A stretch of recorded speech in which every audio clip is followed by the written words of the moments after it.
संगे काका कैलू, भतार संगे काका कैलू। लाजो न लागे तो है पूछे में ओई सोन बात हो। कैसे बनम के कोरा सुतैलू, केवाड़ी में किली लगैलू, भतार संगे काका कैलू, भतार संगे काका कैलू। अरे चलो हटो, का करब जान के।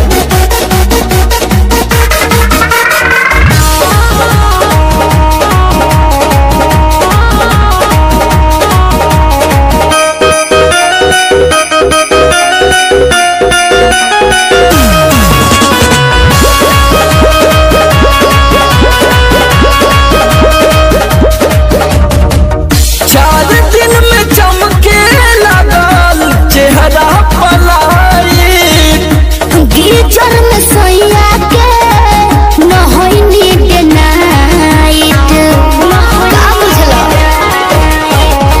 4 दिन में चमके लागल चेहरा पलाई।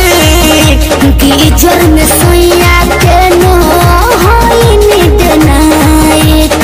कई बार चोंच से चोंच लड़ैलू, गुलाबिया चादर ओढ़लू, भतार संगे काका